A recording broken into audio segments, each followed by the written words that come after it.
నమస్తే అండి. ఇప్పుడు మనం కంచనపల్లి ద్వారకనాథ్ గారు రచించిన ఏవి రావు వర్సెస్ ఎంవి రావు అనే కథను చెప్పుకుందాం. ఏవి రావు ఇంటి పక్కనే ఎంవి రావు కాపురం ఉంటున్నాడు. వాళ్ళ ఇళ్ల మధ్య పొత్తల గోడ తప్ప ఎలాంటి అడ్డంకులు లేవు. ఏవి రావు తన భార్య చారుమతితో, ఏమే చారు, అంతా రెడీనా? కోర్టుకు వెళ్లే టైం అయింది. ఈరోజు అటో ఇటో తేలిపోవాలి అన్నాడు కోపంతో భార్యతో. ఆ, అంతా సిద్ధం, వంటింట్లో నుండి బయటికి వస్తూ అంది. ఇద్దరూ బయలుదేరారు. అసలు ఏవి రావు గురించి ఒక్క మాటలో చెప్పాలంటే, ఏవి రావు అంటే ఏవి రావు అని కాదు అర్థం, అన్నీ వచ్చు. కాని చేసే పనిలోనే కొంచెం తేడా కొడుతుంటుందన్నమాట. ఇక ఎంవి రావుకు ఏమీ రావు అని కాదు, ఏ మాట కామాటే చెప్పుకోవాలి. అన్నీ వింటాడు కాని చేసే పనిలో తొందరపాటు కొంత ఎక్కువ పాళ్లల్లో ఉంటుంది, అంతే. ఇకపోతే అసలు విషయానికొస్తే ఎంవి రావుకు చెట్లు పెంచడం అనే మంచి లక్షణం ఉంది. వాళ్ల పెరట్లో చాలా రకాల చెట్లు పెంచాడు. వాళ్ల పోత్తల గోడ దగ్గర ఒక వేప చెట్టు మొలిచింది. అది పెరిగి పెద్దదై దాని ఎండిన కొమ్మలు ఆకులు ఏవీరావు వాళ్ళ ఇంట్లో పడుతుండటంతో కొద్ది రోజులు ఓపిక పట్టాడు ఏవీరావు. వాళ్ళ ఆవిడ చారుమతి రోజూ ఆ చెత్తని ఓడ్చలేకపోతుండటం గమనించిన ఏవీరావు తన భార్యకు అసలే నడుము నొప్పి, ఆమె నడుము నొప్పితో ఇబ్బంది పడుతుండటం చూసి తట్టుకోలేక ఇక లాభం లేదు అనుకుని ఎంవి రావుని పిలిచి విషయం చెప్పి చెట్టును కొట్టేయమన్నాడు. కాని ఎంవి రావు, చెట్లు నా ప్రాణం, నా చేత్తో చెట్టును కొట్టను అని గట్టిగా చెప్పడంతో ఇద్దరి మధ్య కొంత కోపం ఆత్మాభిమానం తన్నుకొచ్చి గొడవ కాస్త పెద్దదిగా పరిణమించింది. చిలికి చిలికి గాలివానలా పెద్దదై చివరికి ఏవి రావు కోర్టులో ఎంవి రావుపై కేసు పెట్టేదాకా వచ్చింది. ఇప్పుడిక కోర్టు సీన్లోకి ఎంటర్ అయితే ఏవి రావు బంధువులు, ఎంవి రావు తాలూకు వాళ్ళు, లాయర్లు కుర్చీల్లో కూర్చొని ఉన్నారు. కొద్దిసేపటికి జడ్జి వచ్చి కూర్చోగానే అందరూ లేచి జడ్జికి నమస్కరించి మళ్లీ కూర్చున్నారు. జడ్జి కేసు నెంబర్ చెప్పి ముద్దాయి ఎంవి రావును పిలవమని చెప్పగా పక్కనే ఉన్న బండ్రోతు ఎంవి రావు, ఎంవి రావు, ఎంవి రావు అని 3 సార్లు పిలిచాడు. ఎంవి రావు మనసులో, నాకేమన్నా చెముడా, ఇన్నిసార్లు పిలుస్తున్నాడు, ఇక్కడే తగలబడి చచ్చాను కదా అని అనుకుంటూ బోన్లోకి వచ్చి నిలబడ్డాడు. అతని తరపు లాయర్ సన్యాసిరావును ఉద్దేశించి జడ్జి ఎస్ ప్రొసీడ్ అన్నాడు. ఎస్ మైలార్డ్, నా క్లయింట్ గురించి నిన్నటి రోజున అన్ని విషయాలు మీకు చెప్పాను. ఇతను ఒక మధ్యతరగతికి చెందిన సామాన్యుడు. ఎంవి రావు 10 మందికి అన్నం పెట్టేవాడే తప్ప ఎలాంటి హాని ఎవ్వరికీ చేయనివాడు. ఇతనిపై అనవసరంగా కుట్రపూరితంగా కేసులో ఇరికించి శిక్ష పడేలా చేయాలని ఏవి రావే కేసు పెట్టాడు.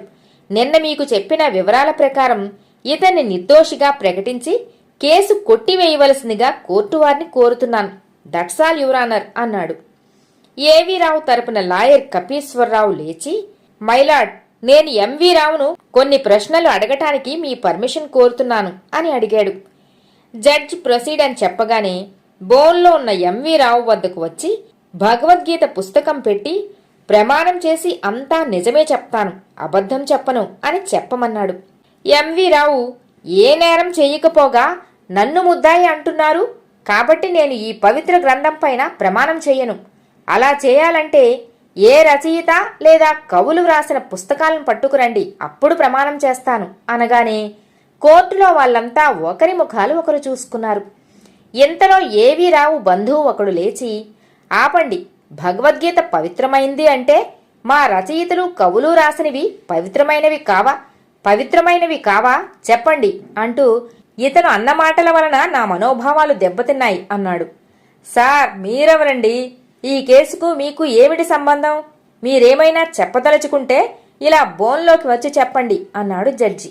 ఏవి రావు బంధువు బోన్లోకి వస్తూ, సింహం బోన్లో ఉన్న అడవిలో ఉన్న సింహం సింహమే అని మనసులో అనుకుంటూ, నేను ఒక విప్లవ కవిని, ఎన్నో విప్లవాత్మకమైన కవితలు వ్రాశాను. మాకు ఒక కవులు రచయితల సంఘం ఉంది. వాళ్ల చేత ఇతనిపై కేసు వేయిస్తాను. కావాలంటే ఒక విస్ఫోట విప్లవ కవిత వినిపించమంటారా అన్నాడు. జడ్జేమో, ఈ కేసుకు నీకు ఎలాంటి సంబంధం లేదు, తక్షణం ఇక్కడి నుండి వెళ్ళకపోతే నీపై విప్లవకారుడు, తీవ్రవాది అనే కేసులను పెట్టి లోపల వేయాల్సి వస్తుంది అని భయపెట్టాడు. జాగ్రత్త అనగానే ఆ బంధువు బోన్లోంచి గబగబా బయటికి వెళ్ళిపోతూ కుడిచెయ్యి పైకెత్తి పిడికిలి బిగించి, అన్యాయంపై పోరాటం చేస్తాం, న్యాయాన్ని గెలిపించి పట్టం కడతాం, న్యాయదేవతకున్న గాంధారితనాన్ని పీకి గాలిలోకి విసిరేస్తాం, ధర్మ సంస్థాపనే నా ధ్యేయం అని అరుచుకుంటూ అక్కడి నుంచి వెళ్ళిపోయాడు. ఎస్ ప్రొసీడ్ అని మళ్లీ జడ్జి అనగానే, ఎస్ యువరానర్ అంటూ కపీశ్వరరావు, చూడు మిస్టర్ ఎంవి రావు, మీ పూర్తి పేరు చెప్పండి అన్నాడు. మాలోకం విశ్వేశ్వరరావు అని చెప్పాడు. ఓకే, మీ మీద నా క్లయింట్ మోపిన అభియోగం ప్రకారం మీరిద్దరూ ఒక చెట్టు గురించి తగువుతో కోర్టు దాకా వచ్చారు. మీరిద్దరూ పక్కపక్కన ఎన్నేళ్లుగా కాపురం ఉంటున్నారు అని అడిగాడు. 30 ఏళ్ల నుండి ఉంటున్నాం అని చెప్పాడు. మీరు ఇన్నేళ్లుగా ఎప్పుడైనా గొడవలు పడ్డారా అని లాయర్ అడిగాడు. లేదు, స్నేహంగానే ఉంటున్నాం అని ఎంవి రావు చెప్పాడు. మరి ఈ చిన్న విషయానికి ఇంతదాకా తెచ్చుకుని ఏవీ రావు చెట్టు కొట్టమంటే మీరు గబగబా ఇంట్లోకి వెళ్లి పీక కోస్తా అన్నట్లు కత్తి తీసుకొచ్చి తగువేశారట, అవునా అని అడిగాడు. అవును, నిజమే, కత్తి తీసుకొచ్చాను, కానీ మా ఇంట్లో చాలా రకాల కత్తులున్నాయి అని ఎంవి రావు అనగానే, note this point your honour, ఇతని వద్ద అన్ని కత్తులు ఉన్నాయంటే ఇతను ఆ కత్తులతో ఏం చేస్తున్నాడో, తీవ్రవాదా లేక సంఘ విద్రోహక చర్యలు ఏమైనా చేస్తున్నాడా లేక కత్తుల రత్తయ్య అన్న అనుమానం కలుగుతోంది అన్నాడు లాయర్. కంగారుగా ఎంవి రావు, ఇది అన్యాయం లాయర్ గారు, నా వృత్తి క్యాటరింగ్, నా మాట నమ్మండి. మా ఇంట్లో కూరగాయలు, కొబ్బరి, ఆకుకూరలు తరగటానికి రకరకాల కత్తులుంటాయి. మీరు విషయం తెలుసుకోకుండా నాపై లేనిపోని నిందలు వేస్తున్నారు అన్నాడు. అబ్జెక్షన్ యువరానర్, నా క్లయింట్ని లేనిపోని ప్రశ్నలు అడిగి కేసుని పక్కదారి పట్టించి ఇరికించాలని చూస్తున్నారు అని ఎంవి రావు తాలూకా లాయర్ అరిచాడు. నో యువరానర్, జరిగిన వాస్తవాలు తెలుసుకునేదానికి అడుగుతున్నాను మైలార్డ్. జడ్జేమో ఎస్ ప్రొసీడ్ అన్నారు. అయితే తగువ పడుతున్నప్పుడు నువ్వు ఇంట్లోకి వెళ్లి గబగబా కత్తిని ఎందుకు తీసుకొచ్చావు అని అడిగాడు మళ్ళీ లాయర్. తగువు జరుగుతున్నప్పుడు నేను లోపలికి వెళ్లి కత్తి తెచ్చిన మాట నిజమే, కానీ మా ఆవిడ తార నన్ను హడావిడిగా కేకేసి పిలవటంతో లోపలికి వెళ్లాను. అక్కడ ఆ రోజు క్యాటరింగ్ కోసం కూర చేస్తున్నప్పుడు అది కాస్త మాడిపోతుంటే నన్ను వచ్చి చూడమన్నది. నేను గాబరాగా అక్కడికి వెళ్లి ఆ కూరను సరిచేసి వస్తుండగా మా పనివాడు ఆకుకూరను మొండి కత్తితో తరగడం చూసి అది వాడి చేతిలో నుండి లాక్కొని వేరే కత్తిచ్చి హడావిడిగా నేను ఆ కత్తిని పట్టుకురావటంతో అది చూసి రావుగారు నేనేదో హత్యా ప్రయత్నం చేసేవాడిగా నా మీద కేసు పెట్టారు. అందుకు సాక్ష్యంగా ఏవి రావు గారి భార్య చారుమతి కూడా అప్పుడు మా ఇంట్లోనే ఉంది. కాఫీ పొడి అప్పు అడగటానికి వచ్చింది, కావాలంటే ఆమెనే అడగండి అన్నాడు. మీరు వెళ్లి కూర్చోండి మైలార్డ్, ఏవి రావు భార్య చారుమతిని ప్రశ్నించడానికి అనుమతి ఇవ్వవలసిందిగా కోరుతున్నాను అన్నాడు లాయర్. జడ్జి ఎస్ ప్రొసీడ్ అన్నారు. చారుమతి వచ్చి బోనులో నిలబడింది. ఎంవి రావు గారు చెప్పింది నిజమేనా అని లాయరు ఆమెను అడిగాడు. నిజమే, నేను వాళ్ళు తగు వేసుకోకముందే తారామణి వాళ్ళ ఇంటికి కాఫీ పొడి అప్పు కోసం వెళ్లాను. అప్పుడు అన్నయ్య ఎంవి రావు గారు హడావిడిగా వచ్చి పనివాడిని అరచి వేరే కత్తిచ్చి మొండి కత్తి తీసుకుని గబగబా పెరట్లోకి వెళ్లటం, అక్కడ మా ఆయన అన్నయ్య కేకలు విన్నాక ఏమీ అర్థం కాలేదు నాకు. నేను మా ఇంటికి వెళ్లేసరికి విషయం తెలిసింది. మా వారికి నేను ఎంత చెప్పినా ససేమిరా అంటూ కేసు పెట్టాల్సిందే అని ఇంతదాకా తీసుకొచ్చారు.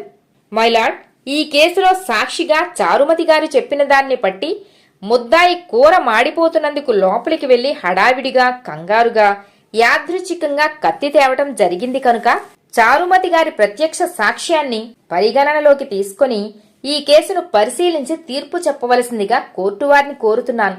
దట్స్ ఆల్ యువర్ ఆనర్ అని వెళ్లి కూర్చున్నాడు లాయర్. జడ్జి ఏమో, సన్యాసి గారు మీరేమైనా చెప్పదలుచుకున్నారా అని ప్రతిపక్ష లాయర్ని అడిగారు. సన్యాసి గారు, నో, నేను లాయర్ కపీశ్వర్ గారి వాదనతో ఏకీభవిస్తున్నాను, మీరు తీర్పు చెప్పండి అన్నాడు. జడ్జి అప్పుడు ఈ కేసు పూర్వాపరాలు విచారించిన మీదట న్యాయవాదుల ఇద్దరి వాదనలు విన్న తర్వాత ఏవీ రావు ఎంవి రావు ఇద్దరూ అనవసరంగా చిన్న విషయాన్ని పెద్దదిగా చేసుకుని కోర్టు దాకా వచ్చి ఇన్నేళ్ల మంచి స్నేహాన్ని మరిచిపోవడం, కేసు పెట్టుకో కోర్టు వారి అమూల్యమైన సమయాన్ని వృధా చేయడం వంటివి చేసినందుకు తగిన శిక్షగా వీరిద్దరికీ చెరో 500 జరిమానా విధిస్తూ ఇద్దరూ ఇక మీదట స్నేహాన్ని మరిచి ప్రవర్తించినా, కేసులు పెట్టుకున్నా తీవ్రమైన శిక్షలకు గురి కాగలరని వీరి చేత బాండ్ పేపర్పై సంతకం తీసుకోవాలని తీర్పు చెప్పారు. ఏవీ రావు ఎంవీ రావు పైన పెట్టిన కేసును కూడా కొట్టివేయటం జరిగింది. ఏవీ రావు ఎంవీ రావు ఇద్దరూ కోర్టు బయట సంతోషంగా స్నేహాన్ని కొనసాగిస్తూ ఇంటికి వెళ్లారు. వాళ్ల ఇంటి పొత్తల గోడ వద్ద పెరిగిన వేప చెట్టుపై కాకి, పిచ్చి సన్నాసుల్లారా, నేను ఈ వేప చెట్టు వేప పండు తిని రెట్టవేస్తే ఆ గోడ బొరియులో పడి మొలిచింది తెలుసా అంటూ కావు కావుమంటూ అరిచింది. కథ సమాప్తం.